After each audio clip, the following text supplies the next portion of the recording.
Dear students, हम पढ़ रहे थे states of matter for class 5th science में आपका टॉपिक है।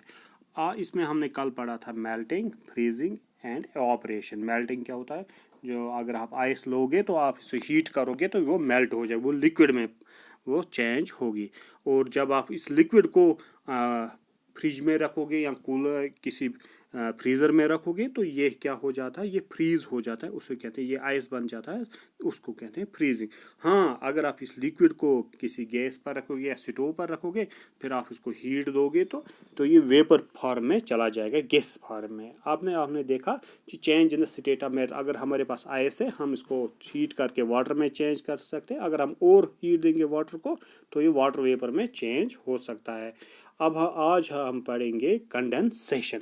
कंडेंसेशन क्या होती है? कंडेंसेशन होती है the process of changing vapours to liquid through cooling is called condensation. अगर आप देखोगे, जब हम पानी रखते हैं किसी पतले में या किसी चीज़ में, हम पानी रखते हैं गैस पर, जब उस पर वाटर वेपर्स में चेंज जब होता है, अगर हम उसके ऊपर कोई ठंडा ढक्कन रखेंगे या बर्तन रखेंगे तो वहाँ पर वेपर्स, वो कंडेंसेशन हो जाता है। वो वेपर्स जो होते हैं वो लिक्विड में चेंज होते हैं।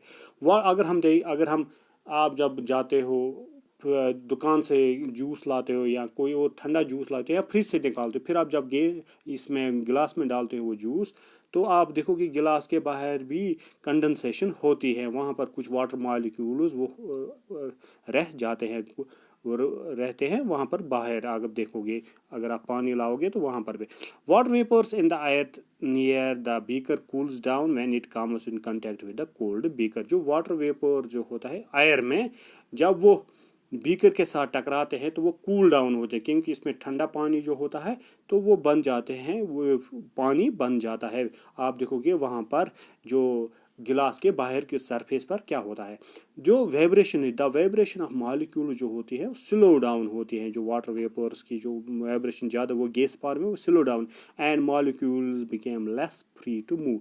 ये क्या होता है, जो वाइब्रेशन ज़्यादा होती है, अब ये स्लो डाउन होती है, ये आइस सामने आ जाते हैं, एक दूसरे के सामने आ जाते हैं, उनकी जो प्रोसेस होती है, मोमेंट की जो प्रोसेस होती है वो कम हो जाती है। मॉलिक्यूल्स की जो मूवमेंट करते हैं, this process of changing of vapour to liquid through cooling is called condensation. आप देखते हो, जब आप इसमें ठंडा पानी जाते हो तो लिटिल वाटर ड्रॉप्लेट्स अपेयर होते हैं बीकर के सरफेस पर। यह होता है कंडेंसेशन, वाटर वेपर को चेंज करना लिक्विड में, इसको कहते हैं कंडेंसेशन।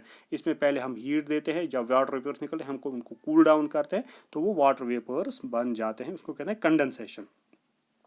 अब हम देखेंगे दूसरा, एक्सपेंशन और कंट्रैक्ट। एक्सपेंशन को बढ़ाना, कंट्रैक्ट को वापस लाना, सुकड़ना, किसी चीज़ को कंट्रैक्ट कर लेना।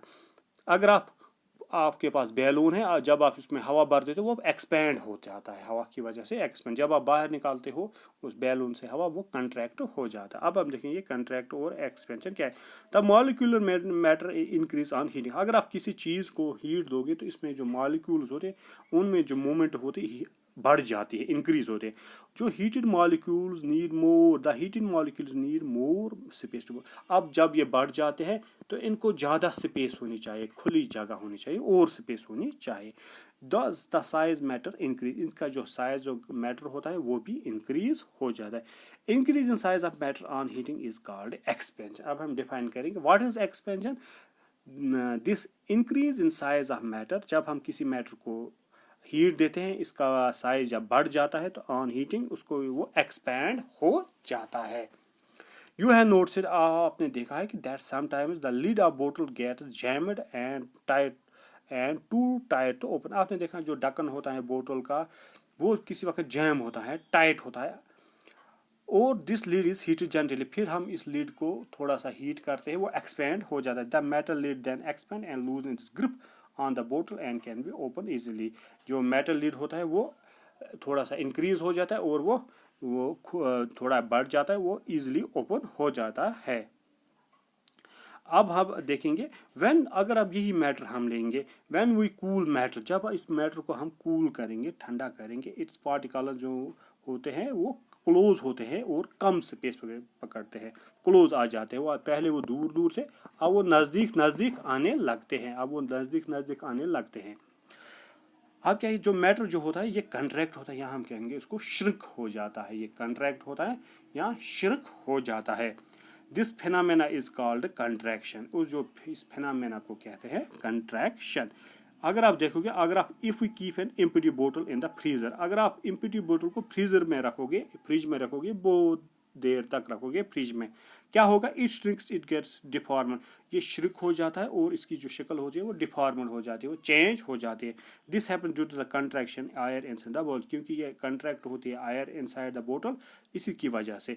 और क्या है, when the air gets cooled the air molecules come closer and occupy less space, जो एयर मॉलिक्यूल जब होते हैं ये कूल हो जाते हैं, ये लेस स्पेस फिर नज़दीक आते हैं तो ये कम स्पेस पकड़ लेते हैं। एज अ रिजल्ट द बोतल गैस कंप्रेस, इसकी वजह से बोतल क्या हो जाती है, compress.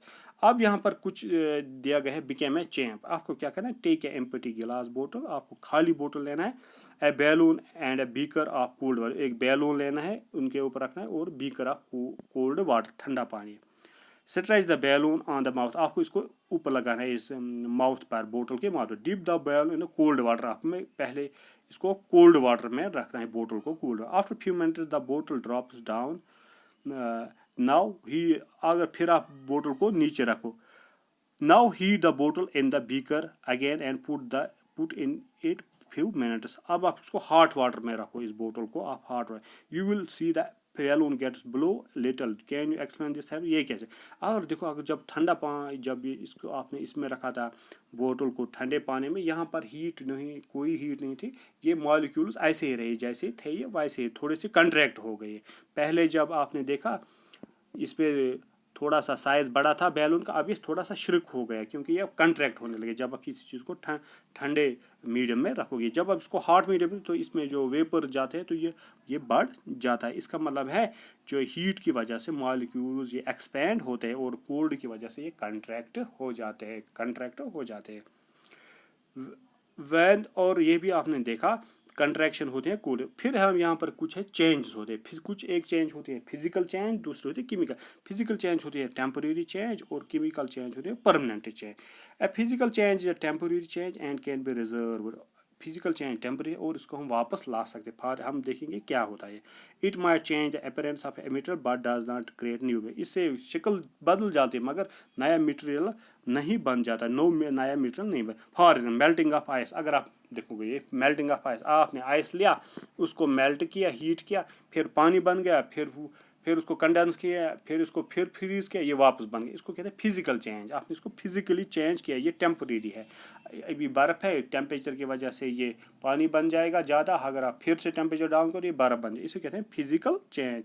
For example melting of ice, glowing of bulb और फिजिकल चेंजिंग, जो बल्ब का जला। आप देखेंगे केमिकल चेंज, जो एक बार गया दूसरी बार वो वापस नहीं है, ये होता है परमानेंट चेंज। जिस तरह के आपने पेट्रोल जलाया, वो धुआं बन गया, आप उसको वापस पेट्रोल में नहीं ला सकते हो। A permanent change can not be reverse, इसको वापस नहीं ला सकते हो।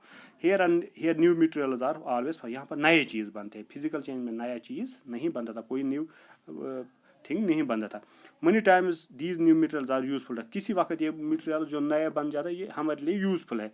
The property of new materials are different from those of original, ये जो नया मटेरियल बन जाता है ये ऑरिजिनल मटेरियल की प्रॉपर्टी से अलग होता है। For example burning of paper is a chemical, अगर आप पेपर जलाते हो या पेपर जलाते हो तो ऐश बन जाता है, और इससे क्या ये वापस नहीं, अगर आप लकड़ी जलाते हो तो कोयला बन जाए, आप इसको वापस चेंज नहीं कर सकते हो। यहाँ आप देखोगे अगर आपने लकड़ी जला दी, कोयला बन गया, ये कोयला भी आपके लिए ज़रूरी होता है। आपके पास पेट्रोल है, आपने इसको आपने गाड़ी में डाला, एक केमिकल चेंज हुई आपकी, इसकी केमिकल चेंज की वजह से वहाँ पर इंजन चलता है, तो आपकी गाड़ी भी चल सकती है। ये था about physical and chemical change. आज आपने पढ़ा डियर स्टूडेंट कंडेंसेशन, आप जब आप वाटर वेपर्स को वापस वाटर में लाओगे, कूलिंग या एक्सपेंशन, जब आप किसी चीज़ को हीट दोगे तो एक्सपेंड हो जाएगा, क्योंकि इसमें मॉलिक्यूल्स को ज़्यादा स्पेस चाहिए।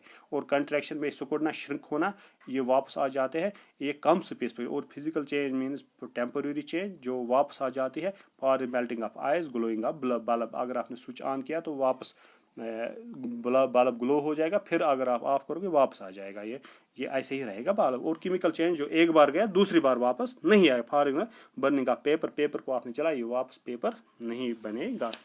ये थे कुछ स्टेट्स ऑफ मैटर में आपने इसमें पढ़ा। What does matter contain, matter में फिर से रिपीट, मैटर में मॉलिक्यूल्स और एटम्स होते हैं। स्टेट ऑफ मैटर कितने टाइप्स होते हैं, सॉलिड है, लिक्विड है, गैस है, ये भी आपने पढ़ा इसमें। फिर आपने पढ़ा मेल्टिंग, पिघलना, किसी आइसक्रीम जब पिघलते हैं टेम्परेचर ज़्यादा। फ्रीजिंग आपने पढ़ा, जब फ्रीज होता है आप किसी चीज़ को फ्रीज़र में रखते हो या कम टेम्परेचर डाउन कर देते हो किसी चीज़ का, या एवापोरेशन जब किसी को हीट करो। फिर कंडेंसेशन, वापस वाटर वेपर को वापस लाना लिक्विड फॉर्म में, और एक्सपेंशन, कंट्रैक्शन, ये भी आपने फिजिकल चेंज और केमिकल चेंज। बस इसके साथ आपका ये चैप्टर अब खत्म हुआ।